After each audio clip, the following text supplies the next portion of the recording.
everybody good in the back. Coach will make a brief opening statement, then we'll go right into questions. We don't have a mic, just raise your hand. Really good day out there, great energy.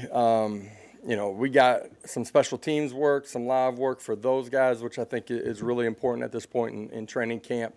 Really like what our specialists have done up until this point, but really good for the guys that are covering our blocking to get some live work. Offensively and defensively, really good day.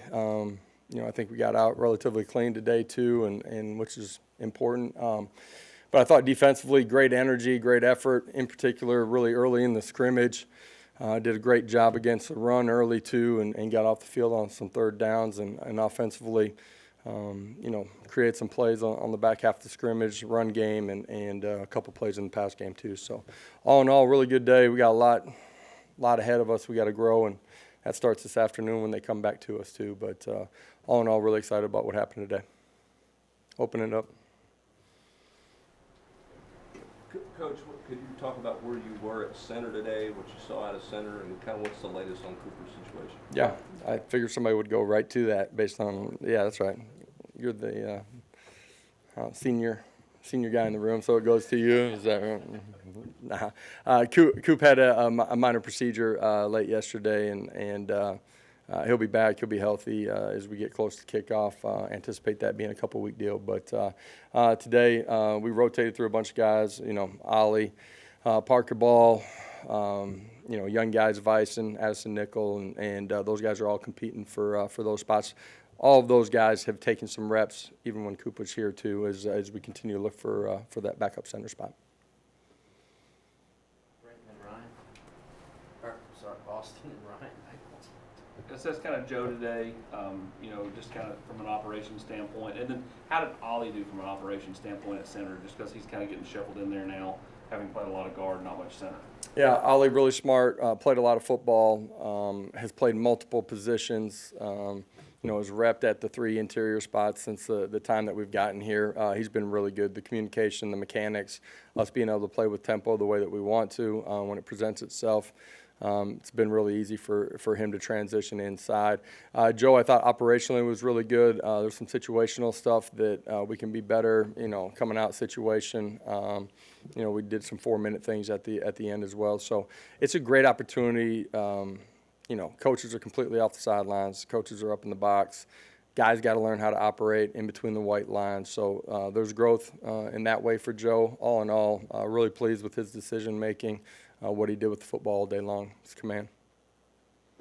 Josh, I'm assuming we didn't see a lot of Wesley Walker and Tenary McDonald today. What's their status right now, and just where things in the secondary right now with the health situation? Yeah, those guys are in a good spot. We've held them here the last couple of days. Nothing long term, just based on loads and what they've been doing. Wanted to protect them today. Those guys will be with us here as we move forward. Those guys have played really well in the secondary, and anticipate them playing at a really high level as we keep pushing forward. Rob and Brent. Coach, receiver, did anybody stand out, and how close were you to, I guess, maybe narrow it down to what your rotation might look like? Yeah, I think the rotation piece is going to be a little bit fluid with all of those guys. Some of our young guys continue to grow and make some real strides too. Chaz Nimrod, Caleb Webb. The 4 older guys continue to push and compete. I like what they've been doing. They've operated really efficiently in what we're doing offensively and within the scheme of what we're doing. I think they're playing with great fundamentals and techniques. So all in all, like what they're doing. The back half of training camp, we're essentially at the halfway point as far as pure training camp before we get into school. Back half of it will be really important too. Coach, is Dante a slot for bouncing around, or do you Dante's got the ability to play both, and I think, for us this year we probably have a little bit more mobility, guys that can do multiple things within the offense than probably how we've played them the first couple of years that I've been here. You mentioned the defensive front, and you mentioned how well they played against the run early. How deep are you there, and how encouraged are you where that defensive front is? Yeah, the run game part of it, the defensive line, right, interior and guys on the edge, but I thought our backers did a great job fitting gaps, and our safeties were involved in it too. And for a first scrimmage, I thought there was a positive sign of just our tackling in space. So I thought that was a real positive. Defensively as a whole, you guys have heard me say it before, when we got here, a lot of the kids that had left the program, not all of them, but a lot of them were on the defensive side of the football. And, we've been thin the first couple of years. We added some depth last year that helped us take a step, in particular in the run defense. Feel like we are continuing to add some real depth and competition. And that leads itself to real competition on practice. Who's going to be the first one running out? How many snaps each guy's going to play? But the competition on the practice field and the meeting rooms, a coach's best friend, and we have that. That's in the interior. It's out on the edges too. The athleticism, the ability to rush the passer, not just defend the run, it's also showing up here in training camp too. I like some of the strides that we've taken. Adam and Ben? When you talked about Joe and how he handles different situations, are you wanting him to process the offense more? What specifically do you want? Processing the offense, he's operating and handling at a really high level right now. Decision making, understanding protections, how to get himself protected or throw hot. His eyes as far as what he's seeing from the second level pre-snap and on the snap, he's been really good at that part of it. Situational football for the quarterback, continuing to grow just in understanding, 4-minute situation, which we did from a backed up situation today, clock management, all of those things are just a continued part of all of those guys' growth, from Joe all the way to Gaston Moore and everybody that's in the room. Josh, with the offensive line and trying to figure things out right now going up against that defensive front, I imagine they're taking their lumps here and there, but in the long run, how much is that going to help them as you all get into the season? Well, I think, having to move some pieces around a little bit, guys working, at guard, at center, it's tough because you're in multiple situations. It's not like you're just going into a day. Depending on the period, we kind of cycle through, so they get a little bit of that throughout the course of every single practice. You want practice to be more difficult than it is on game day. And so as we try to put the pieces together and how guys are going to play, in the long run, it's going to make us a lot stronger unit. And there's times you're really fortunate at every position or on the O-line and D-line where, you stay healthy for most of the season. But a lot of times it isn't that way. And you can go back to year one and, I don't know, 2 or 3 plays in the game, we lose a tackle, and the next guy's got to be ready to play. So we've gotten a lot of work where I feel like they'll be cohesive when you have your 5 starters, but at the same time, we've gotten some rotational stuff that I think will pay dividends as the year unfolds. Paige, then Patrick? Your running back unit specifically, and Jabari Small, how he's developing and coming back from his injuries, and then Dylan Sampson and maybe the strides he's been able to make. Yeah, I talked about the defensive line. I thought as the scrimmage went on, the running back group did a really nice job. Jalen Wright had some really nice runs, reading the what's happening up front with our blocking schemes, doing a great job of pressing it, a nice big run. I thought Jabari played really well. It was important for him to get some live work too, missing the spring.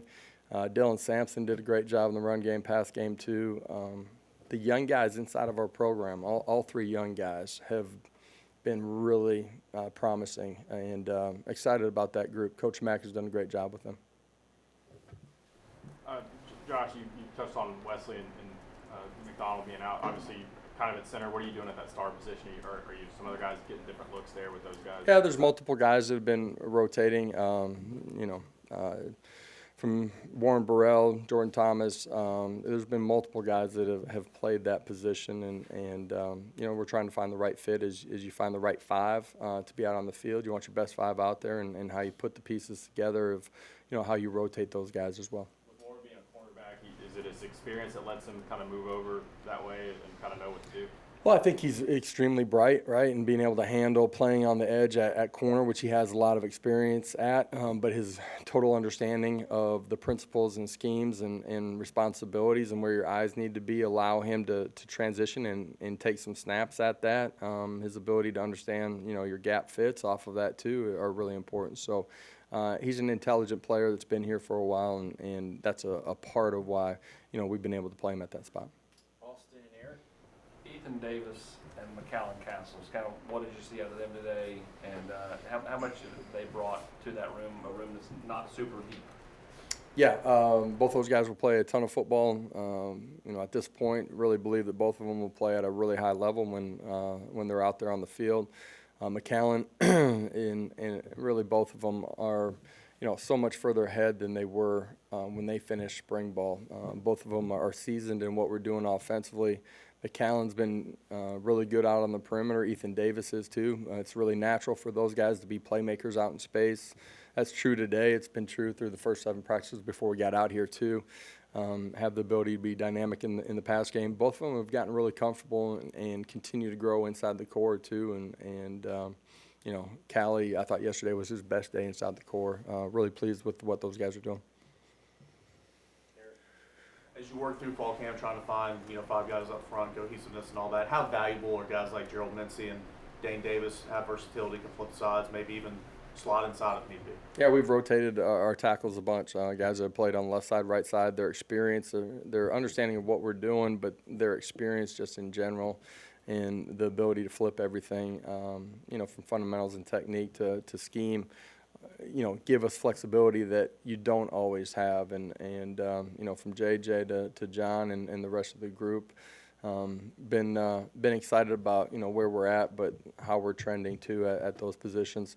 They compete really hard every single day. They compete with each other, but they do it in a really positive way. That O-line group's extremely tight, and I think you guys have seen that here the 3 years that Coach Ellerby's been here. Paige and Adam? Coach Ellerby spoke pretty highly of Spraggan, saying that he's probably going to be one of the guys that makes the biggest jump on tape this season. Did you see anything special out of him today, or just kind of through fall camp as well? First of all, he's got great energy every single day. He's the same competitor. That's a part of why he's climbed personally, but he's got great influence on the offensive line unit, but our offense in general, and really our football team. He's a huge part of the energy that we have at practice every single day. He's been, hyper focused on how he can grow to be the best player that he can be. You guys know he's going to play with great effort and be extremely physical. Off season, continue to change his body. Fundamentally, I think he's continuing to grow. In particular, I think that pays dividends in pass pro situations. I'm sure you want to be patient with Nico because he's a freshman, but you want to push him because he's the backup. What's your philosophy on balancing those two things? Dude, you gotta grow. You gotta grow. You gotta be pushed. We install it. He's running everything. Man, you've heard me say that when they finish spring ball, when they come back, beginning of training camp, they should be a different player. He's a different player. He's got great command and understanding of what we're doing, understands protections, understands, how he's got to get us out of, it could be run check, pass run checks, whatever it might be. And he hasn't been perfect, but he's grown. One of the things that we talk about is not making the same mistake twice. He doesn't make the same mistake twice. He learns from it. There's a rep yesterday is he's going through his reading progression. Tight window on the inside, throws the ball. While he's standing in the pocket, you can see him visually like, hey, man, I should have got out to the next one outside. He's intentional and has great work habits. Anything else for Coach? All right.